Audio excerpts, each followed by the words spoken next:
This week on the podcast, what a fascinating conversation. Bob Moser is founder and CEO of Prime Group Holdings. They're the largest privately held self-storage owner, operator, investor in the country.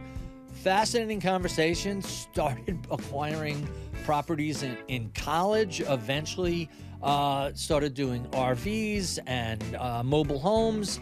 Just really fascinating methodology of identifying undervalued properties. I thought the conversation was fascinating, and I think you will also. With no further ado, Bob Moser of Prime Group Holdings.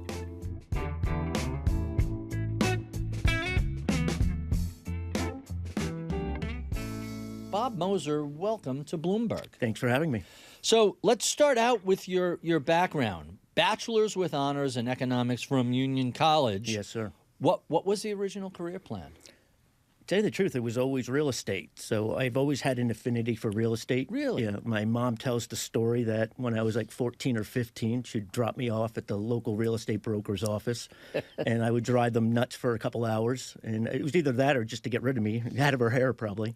But I always had it. Got my real estate license before college. I got my brokerage license while at college, and actually started the business basically my sophomore, junior year while at Union. Wow, that's amazing. So your college thesis focused on how to value income-producing real estate investments by comparing demand and value. So you really knew exactly what you wanted to do by your senior year. What was the outcome of that college thesis? It's a good question. So it was on the valuation of income-producing properties using hedonic and non-hedonic regression analysis. So when we say hedonic, you're adjusting for quality correct. And location, attributes of the property, taking away basically the revenue stream. What else adds value to the asset? And I was really hyper-focused on fragmented real estate assets. So basically every real estate asset, when you look at it, goes through the same life cycle. When they're originally owned, developed, managed by local regional developers, then over time the larger groups come in and consolidate. So I was looking for that reflection point when that consolidation starts. And I was focused back then in college on the thesis for manufactured housing communities. And when you're a college student, people pick up the phone when you call because they're always trying to help somebody out. And I was very fortunate to speak to Zell and some other, obviously, leaders in the real estate business. And they gave me some great insight. And one of the ones he said to me was that there's a lot of buyers, but there's not much product out there. You have to go out and find product for people. If you're going to be a good real estate investor, you have to have the ability to find the assets. So I decided to start a company in college to facilitate that transaction. Obviously, I didn't have any money. My dad was a retired New York City detective. My mom was a teacher's aide, so I didn't grow up with any wealth. But I figured out that if I could find good product, there was an enormous amount of buyers to buy it. And I did this by using the Freedom of Information Act of New York and then various other states, where I figured out that I could track all real estate asset classes using the same common denominator of water and sewer permitting. So I went down to Albany and I made my request, and Union was trimester. So I had these big gaps off around Thanksgiving to New Year's. And one day, UPS knocked at my door, and I had converted my parents' upstairs bedroom to my corporate office, like any kind of broke entrepreneur would do. And he's like, and handed me a box. I'm like, oh, there's my real estate information. And he's like, actually, that truck out there is. I had boxes and boxes of the old DOS printouts of every self-storage facility, every mobile home park, every RV park, marina, multifamily. So wait, let me interrupt you for a quick second. Sure. Just so some of the younger listeners can appreciate this, forget AI. This is really before there was any sort of usable internet where you could 100%. say, hey, let me scan ny.gov and find all the real estate permitting. This is physical paper stored in physical office buildings and file cabinets. I had to pay per page on the printout. And what did that cost, and how long ago was this? So this was back in 96, 97. It probably cost me a couple $100, which I really didn't have as a college student. But I realized quickly that that information was the key to finding assets. And what I would do is I would systematically go through these lists basically county by county, asset type by asset type, identifying the institutional quality assets that were still owned by mom and pops or non-institutional investors. And then I would do a deep dive on those assets. I would call and get the rent. I would call the tax assessor to get the real estate taxes. My goal was to know more about the real estate than the owner did by the time I called them on the phone to see if they'd be interested in selling. And then I would continually call them every 30 to 45 days after that until they became a seller. Huh, that's unbelievable. So that's what led you to unconventional and overlooked segments. You mentioned marinas and RV parks and other things like that, manufactured homes. How long did it take you before you managed to acquire your first property? So I acquired my first property shortly after college. And what happened was there was a big mobile home park in Streetsboro, Ohio. It was actually called Camelot Village. A guy named Mike Duffy owned it. And I used to call Mr. Duffy probably every 30 days to see if he would sell his asset. And one day I finally got him to sell, and I made a nice fee on the transaction. But I still needed a little bit more. And the year I graduated, my mom took a home equity loan against the family house. Is that how you financed this acquisition? That's how I financed my first acquisition. So before that, I was facilitating transactions, making fees, almost like a broker, but not a listing broker. And then the first asset I bought was when my parents took a home equity loan. So you mentioned you got your real estate license in college, how are you finding buyers for these sort of unconventional properties? Are you going to the big institutions and saying, hey, I have a property that fits into your portfolio? No, what I actually did was I had these lists, obviously, that I got from the FOIL request, and I kept on seeing the same names show up. As buyers or sellers? That were owners. Okay. So if I knew they owned 5 assets in that particular region, I thought, hey, if I develop one or I get a relationship with a seller that would sell, I would bring it to that group. You knew where to bring it. 100%. Right. Huh. Really, really quite fascinating. And so when did you found your own real estate brokerage firm? So that was basically in college. So that was in college? That was in college. I became a real estate broker. Before college, I was a licensed salesperson. And then you have to have X amount of hours under your belt before you can become a brokerage. And I got my brokerage license in 97. So how long did you do that as a broker rather than an investor, or they kind of ran parallel paths? No, so I was basically working exclusively for generating fees from like 97 to 2000-ish, 2001. I started buying my first asset around 99 going into 2000. Obviously, the first one I bought, it took me a while, obviously, to give up the transactional side until I could support myself on owning assets. So you ramp up various assets until 2013 when you start Prime Group. Was that the path? So what I did was, so my mom took the home equity loan my parents did against their home. The first asset I bought, actually, I had sold to that gentleman 10 months prior. And I called him up and I said, hey, Wayne, I sold you this property. It was on Cape Cod. Would you be interested in selling it? And I sold it to him for $3 million. He ended up selling it to me for $5 million. Wow. 10 months later. And then I moved up to Cape Cod, and I actually ran the asset for the first 2 years to see how the business worked. Because I didn't want to be that owner that would tell people what to do without actually being able to do it themselves. And then I bought my second property, and then I bought my third. And then by 2005, August 12th, 2005, I had a large liquidity event. I sold a group of assets to Sam Zell. That's when he converted MHC, which was manufactured housing communities, his REIT, to equity lifestyle communities. And he started to focus on RV parks. So on that date, I sold him roughly 5 assets back then, which provided a substantial amount of liquidity to myself. And I went out and did that's when I really started to build the portfolio. So I want to draw a line. So you're a college kid randomly calling big real estate investors, 100%. Including Sam Zell, who took your phone call? I took my phone call. And you had a long conversation with him? I did. And so how many years later is it like, hey, Sam, it's me, Bob. Do you remember me? I have some assets for you. It was funny when you say that, because when I was dealing with the CEO, there's a CEO at the time, I always wondered, because I never really spoke to him then after. So I wonder if he actually put 2 and 2 together. I'm sure he did. But it was a really interesting transaction. It was the RV world was an interesting business, the RV parks. It was basically, I was the first one to really use securitized financing in the RV park world. It hadn't been really done prior. So it was an interesting time. So now you have a liquidity event. You're tapping into Wall Street securitization or to fund this. How? At what point do you say, "Oh, there's a ready source of capital. I could just put a roll-up strategy together and run all of these properties more efficiently than mom and pops can do"? Every one of these would have to have a separate accounting and a separate 100%. tax filing and all that stuff. You centralize that, and suddenly it's productive and efficient. 100%.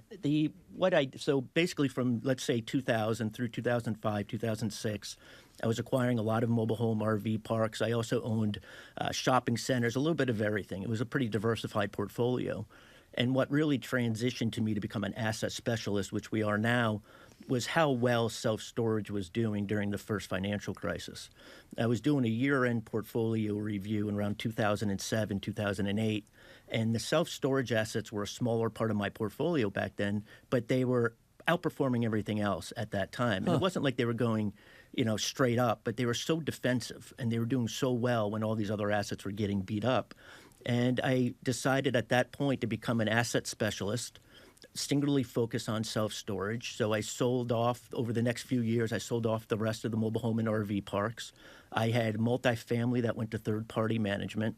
And from that time forward, I continued just to consolidate self-storage. This was on my own balance sheet at this time, and then I started the commingled fund business around 2014. So from basically 2007, 2008 through 2014, I was using my own capital or in-house capital to acquire these assets. So I'm curious, why would self-storage do well during the financial crisis? Was it literally people were losing their homes, they had to figure out where all their stuff had to go, or what was happening in that period that made that such a standout performer? I would say it was more the defensive nature of it, where these other assets were decreasing dramatically. Storage was holding its own. And it's need-based real estate. I do not buy aspirational real estate. I think that's where a lot of people get in trouble. I buy real estate that people need for all different economic cycles. And that's what self-storage is. It's upgrades, downgrades, death, divorce. All of those types of life cycles or that happens in life creates a need for storage.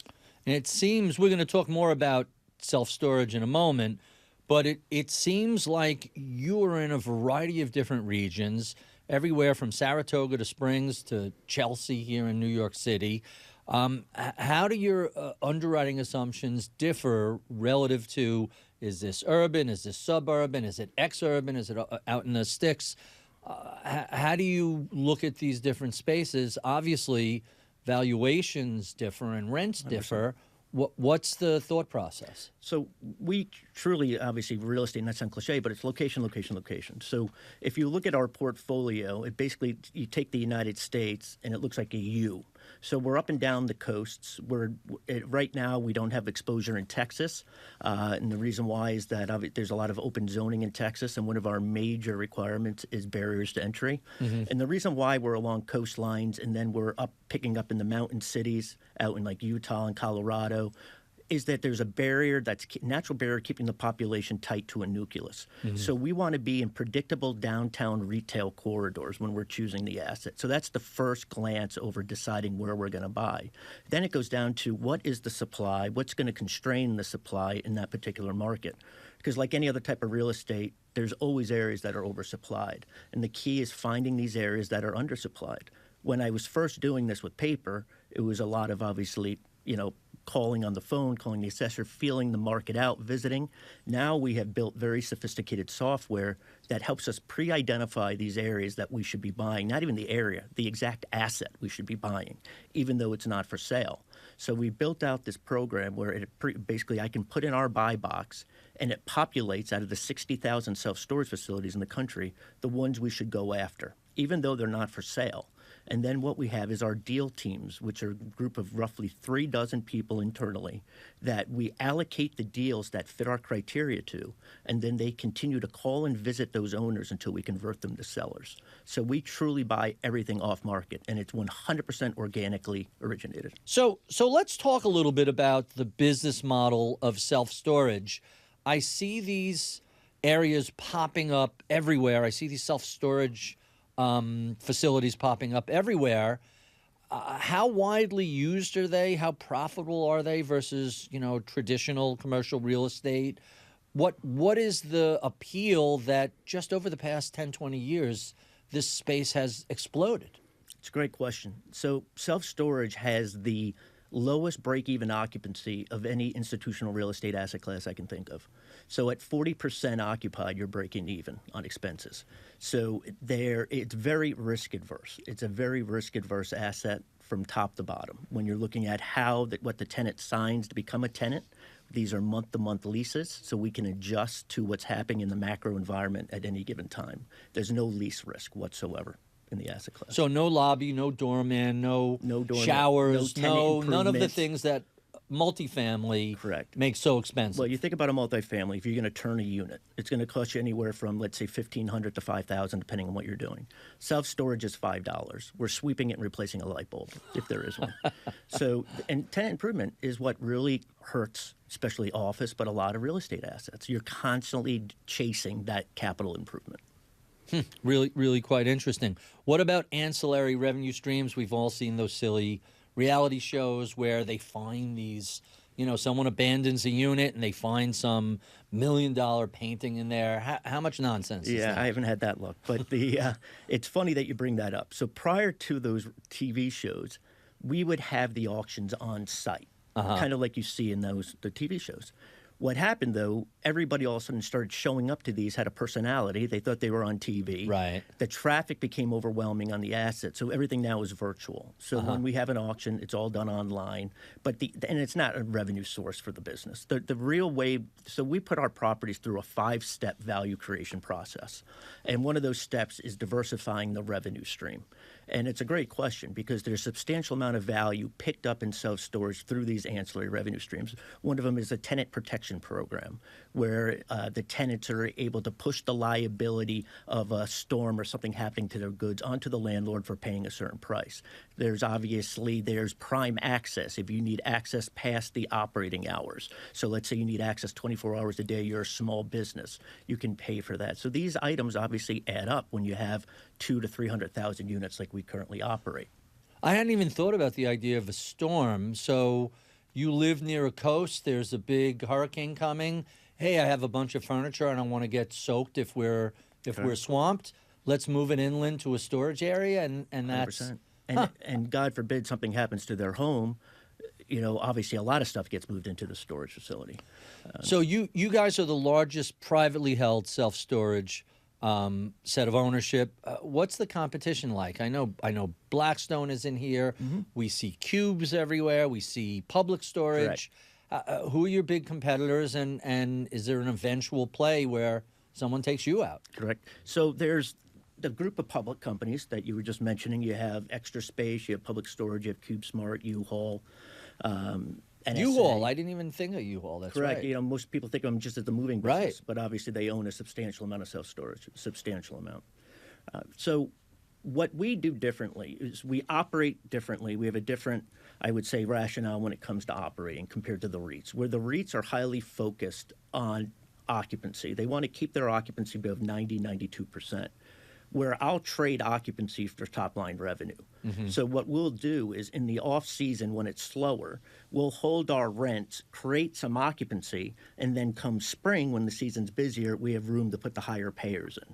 Where the REITs are more focused on keeping that occupancy steady at 92, then come spring, they have no room to put those people in. So we really focus on driving the value. We've looked at what works over the last 20 years, and now we've just implemented it on scale across the portfolio. And then the related issue I see are the mobile pods people sometimes use. Seems sort of adjacent to the space. What are your thoughts on that? So we're not in that business. It's a lot more labor intensive. You got to physically drop the pod off. Correct. And then come Correct. Collect it later. Correct. So in storage, one of the main benefits is we take no abatement risk. So we're never taking possession of the person's goods. Where the pod, you start to cross that line a bit. So on the storage, it's 100% the consumers or the client's possessions. We have no contact with it. They put their lock on it. They're the only one that has access to it. We're 100% hands off. So this really went from kind of a niche to a mainstream 100%. investment class over the past couple of years. You were really early in this space. What did you see that others miss? And what do you think a lot of commercial real estate investors don't quite understand about this space? It was the fragmentation. Again, the first fragment assets I was focused on were the mobile home parks and RV parks, which I saw starting to consolidate. And then obviously how well storage did during those tougher times, which really led me to the storage being highly fragmented. When I first entered the asset class, even back in around 2015, 2014, it was roughly 80% still owned by mom and pops. Wow. So just the REITs and the institutionals only own 20% of the outstanding And today? supply. It's probably closer to 70, 75%. So there's been a lot of consolidation. But what's interesting about storage is that the new supply coming online is being brought online by what we call merchant builders. So they're regional developers who have an extra piece of land. They're shopping center developers who put a storage up on that corner lot or that key lot they might have. It's not the large institutions building the supply. So it keeps it pretty fragmented. So they're the ones adding the new supply to the market. That's really kind of interesting. So a couple of years ago, you did a raise, a couple of $2 billion from outside investors. Seems like that's a good chunk of money to go out and start either buying or building. How do you look at the two options? So we don't like taking construction risks. So I like that we buy cash flow. So day one, for an asset to make it through our IC committee, we have a very high threshold, and that part of that threshold is cash flow. We pride ourselves on being able to distribute free cash flow to our investors pretty early in the fund's life, even during the investment period, which is pretty rare. But the fund business started in actually 2015 as a smaller fund. Up until that point, I had only purchased on my own capital, and we did a test fund that did very well. It was a smaller fund. It was only $154 million. And then the second fund, we grew it to $725 million.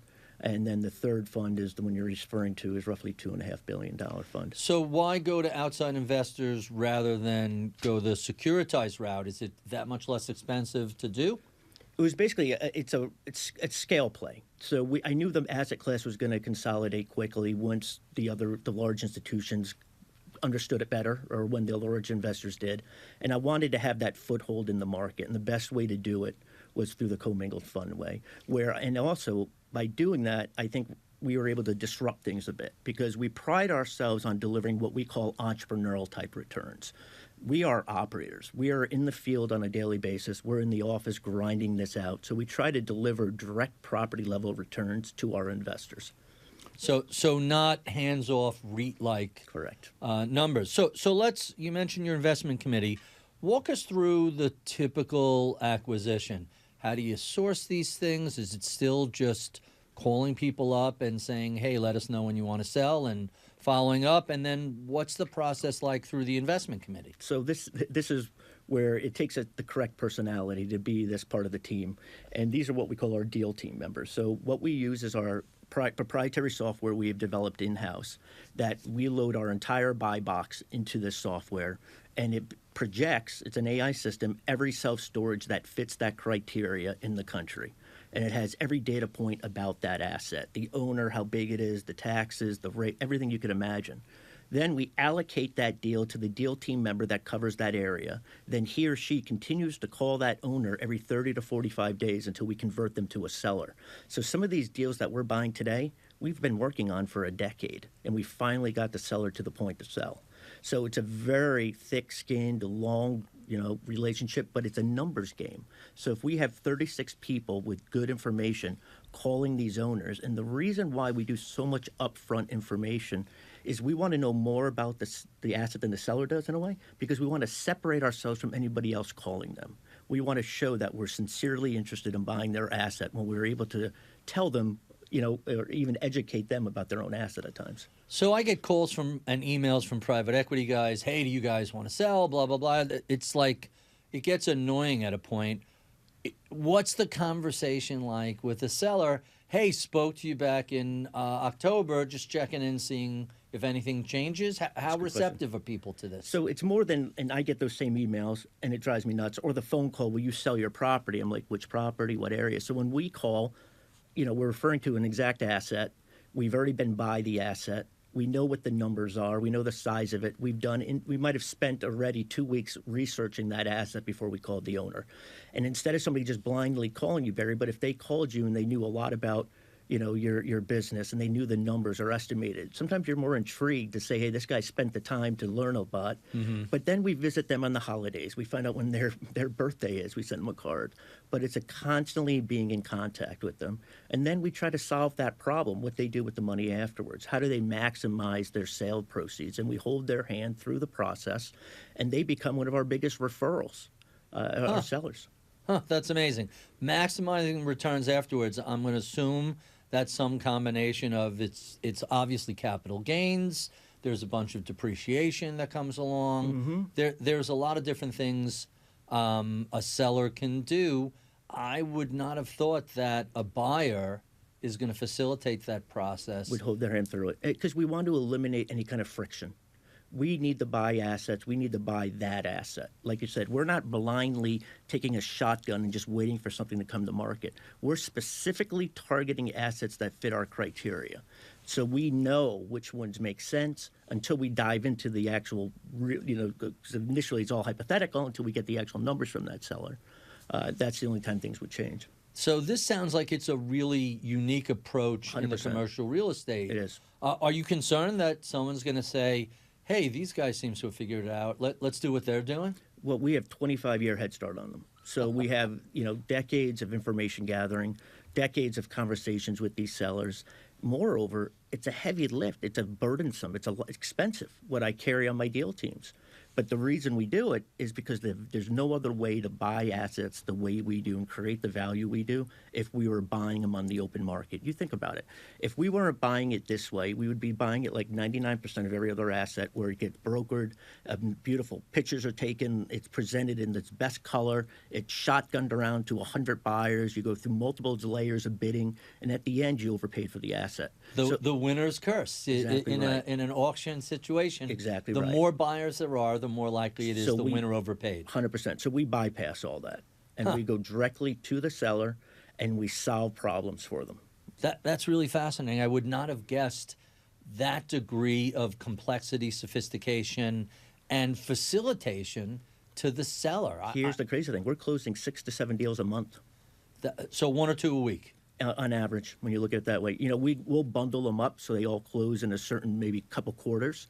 But, yeah, when you average it out. So it sounds like just the prep before you make an offer. If it's a few weeks, it sounds like you're spending tens of thousands, maybe hundreds of thousands of dollars. Oh, easily. Really? Easily. But you think about it. If I don't get that asset today, I might get it in a month. If I don't get it in a month, I might get it next year. If I don't get it next year, we're into this for the long run. We're building I think, become the best operator of alternative assets. And when you guys raised Fund 3, that was the largest dedicated self-storage fundraise at the time. I think that was $2.5 billion or something like that. Is that still the largest? Have there been other subsequent raises in the self-storage space? That's the largest I know of. That might have been one of the largest property-specific funds raised as well. I'm not if I've heard that before. And what's the total self-storage headcount? That's over 300 now? We have over 300, close to 350 assets. We have around 700 or 800 employees around the country. We have three main offices now. We have one in Saratoga Springs, where it's our main headquarters. Then we have one in Jupiter, Florida, and we're just opening an office here in West Chelsea. I want to talk a little bit about the state of commercial real estate today, but I still have a handful of questions I have to ask you about self-storage. You mentioned small businesses are a big customer. I wouldn't have guessed that. What percentage of your units are rented by small businesses, and what do they use this for? It's a great question. It's probably one of the most overlooked aspects of self-storage. Self-storage has two demand drivers, which is very unique in real estate in general. You think about residential, you have residential demand. An office has business demand. Self-storage, we have both residential and business demand. A lot of people think of self-storage, they think of storing their grandmother's couch. It's far from it. That might be 1 or 2%. The rest is 30 to 40% are small businesses, contractors, landscapers, a lot of pharmaceutical reps. So we are their warehouse. We're the warehouse for that small business that employs the majority of the U.S. population. And what's nice about storage being on a month-to-month basis, the terms of the contract, they can expand or contract as needed with their business. They don't have to sign a long-term lease with an industrial or a warehouse. It's a perfect fit for an entrepreneur or a starting business or even a mature business. Huh, really, really interesting. And we were talking previously about self-storage isn't covered by the traditional landlord-tenant law. This is a much easier set of rules to operate under. This is a lien law system. Is that true in all states, most states? 100%, and actually it carries to Canada as well, in parts of Europe that we're looking at. But yeah, it does, and it's basically very similar to like a bank loaning money, their collateral or the lien against a particular asset, and that's the way they look at it. And remember, we take, like I was saying before, no abatement risk. So we have no idea what's being stored, what the value is. So that is the collateral to their lease if they don't pay, that there's an auction process. Obviously, we don't want to auction off anybody's goods. And if, let's say, we send out 50 auction notices, maybe one or two go, because hopefully we can work with that tenant and get them caught up. But it provides a way to collect the rent that's owed, unlike a multifamily where it might take you a year, if you're lucky, to evict somebody that's not paying. Self-storage is a lot quicker, easier process. And you mentioned Europe. I don't think you have a whole lot of exposure currently in Europe. How big a push are you looking to make on the continent? So we've been doing a lot of digging in, figuring out what the different aspects in different cities. You know, it's interesting because some of the owners in Europe, let's look at London, there will be 2 or 3 owners that own the majority of that inventory.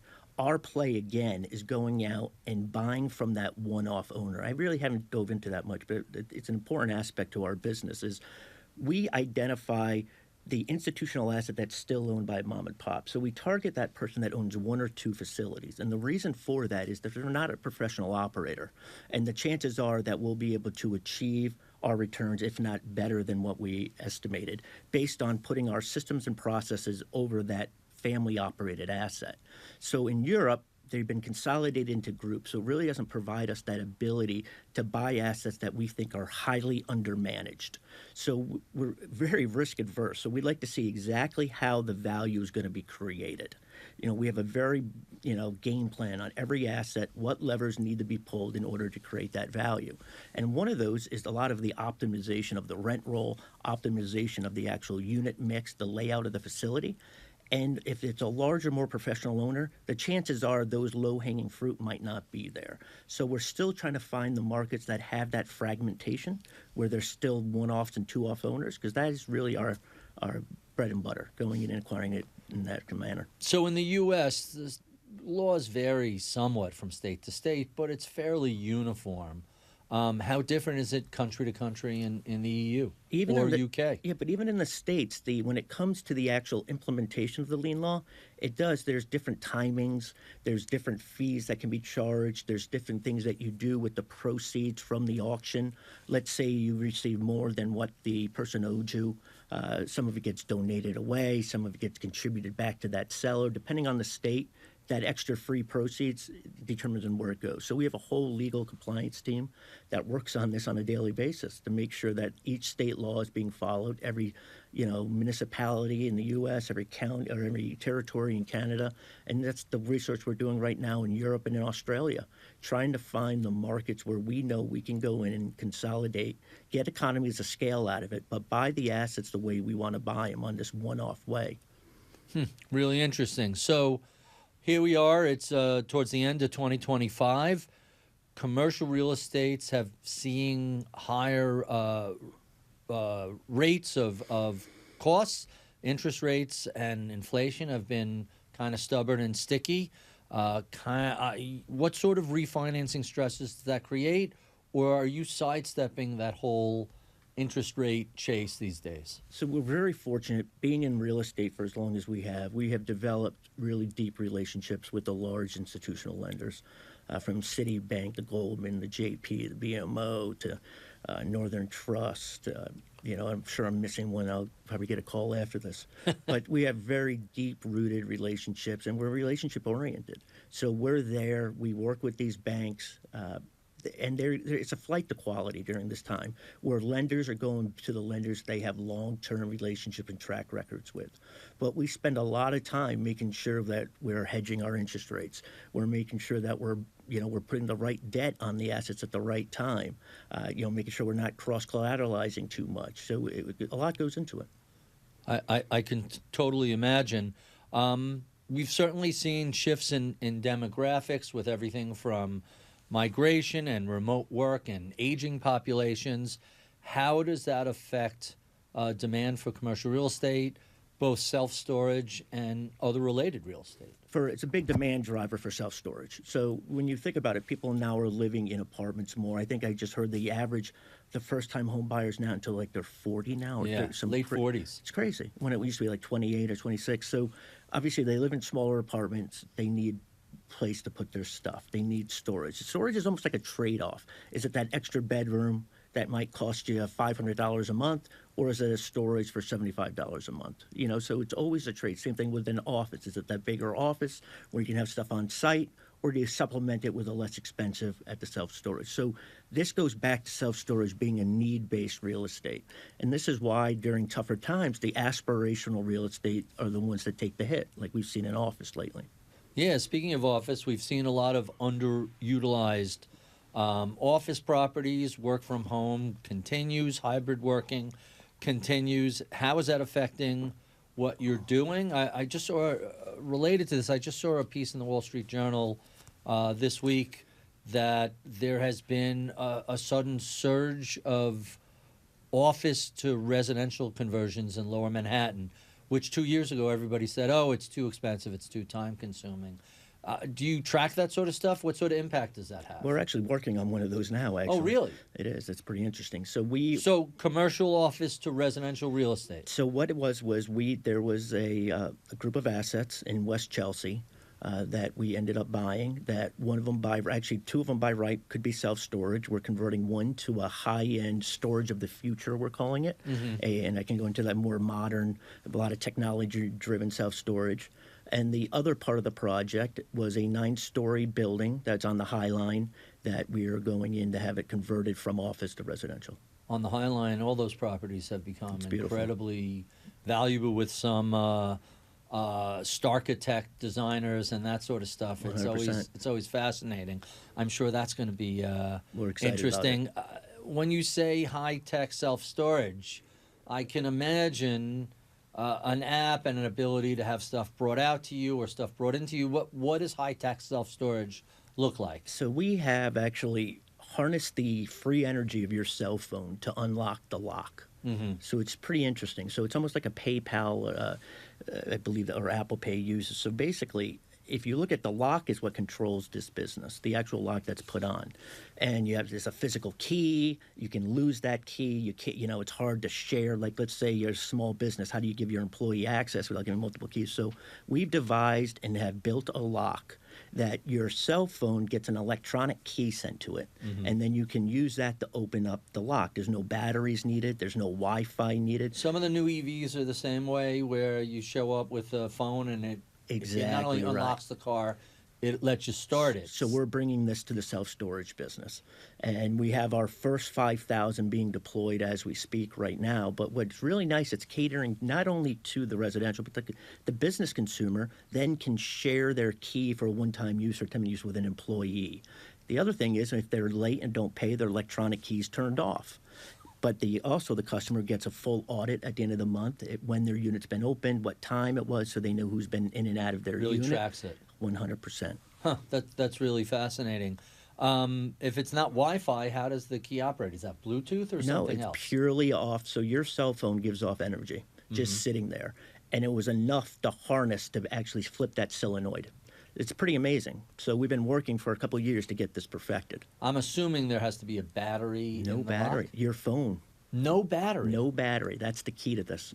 Wow. And it's good that you brought that up, because everybody else has done it with a battery in the lock. And eventually that battery dies. Even the digital 100%. safes. Digital safes have a battery. The first time the battery dies on your safe, you're pain. Like, oh my God, and you call them up and say, just replace the battery. This wasn't supposed to happen. Right. Now it is. So if you think about it, one of our facilities in Astoria is 3,300 units. Okay, it's 156,000 square feet.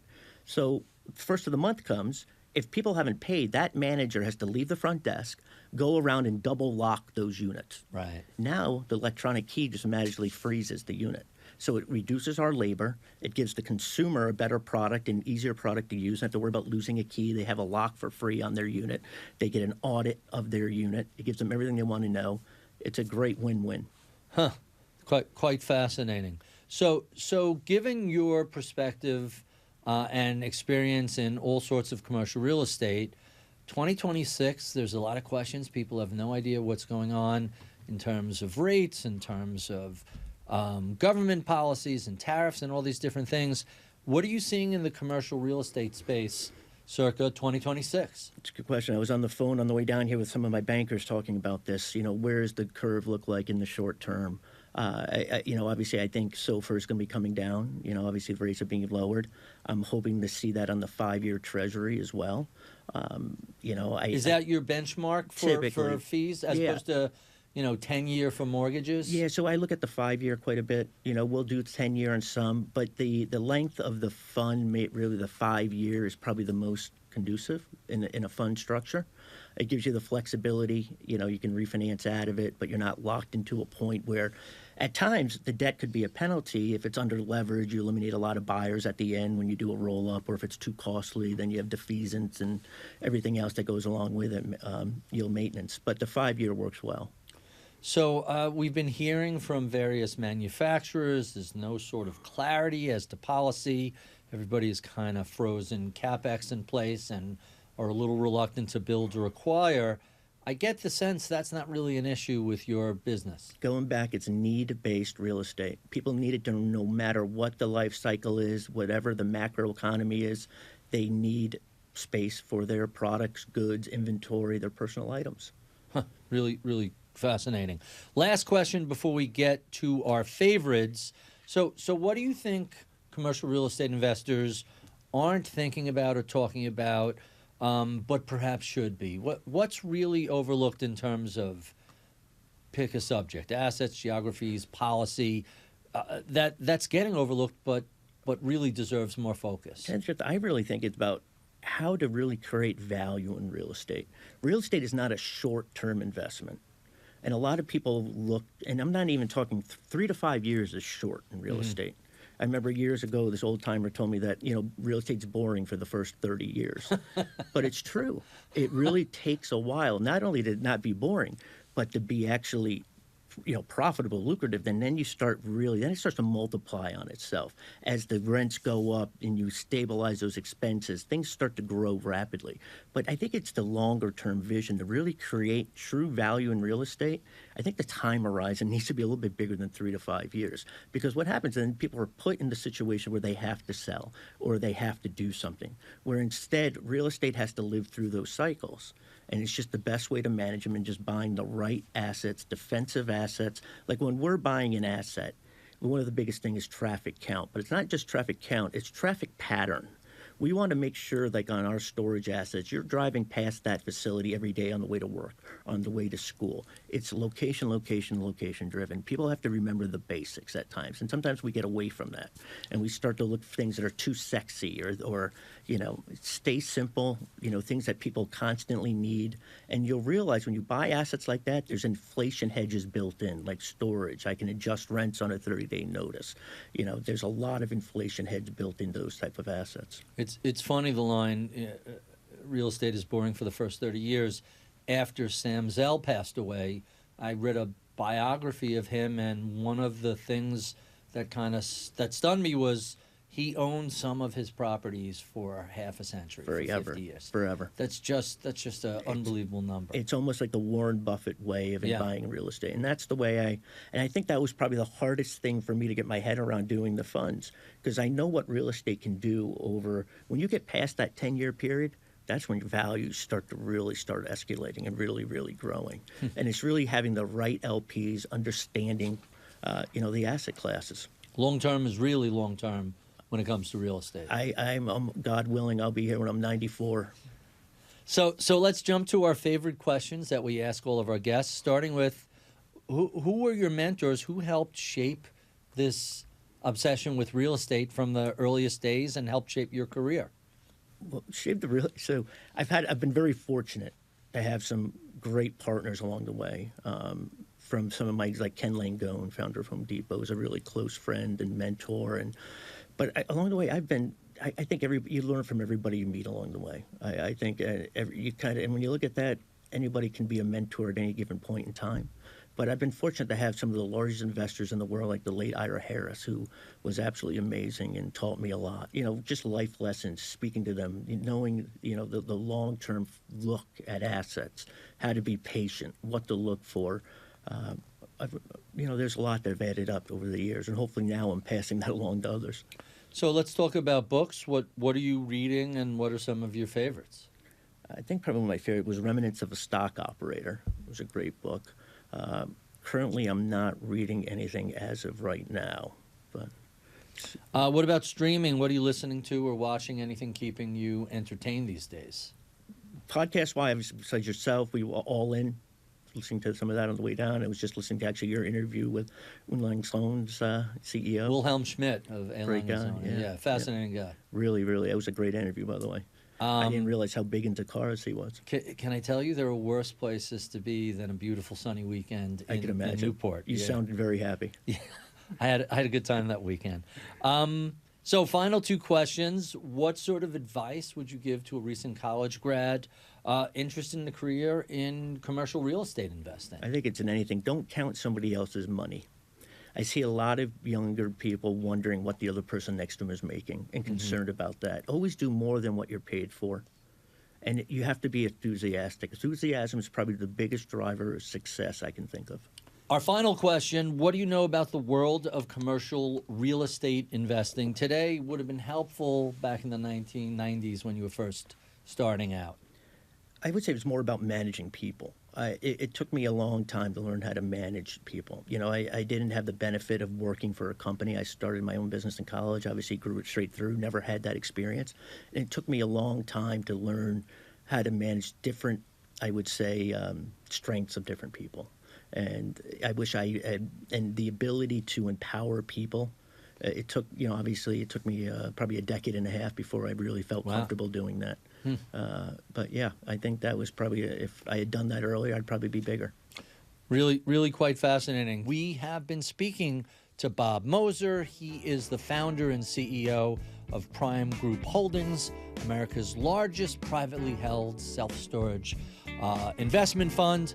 If you enjoy this conversation, well, be sure and check out any of the 592 that we've done over the past 12 years. You can find those at iTunes, Spotify, Bloomberg, YouTube, or wherever you get your favorite podcasts. I would be remiss if I did not thank the crack team that helps me put these conversations together each and every week. Alexis Noriega is my video producer. Sean Russo is my head of research. Anna Luke is my podcast producer.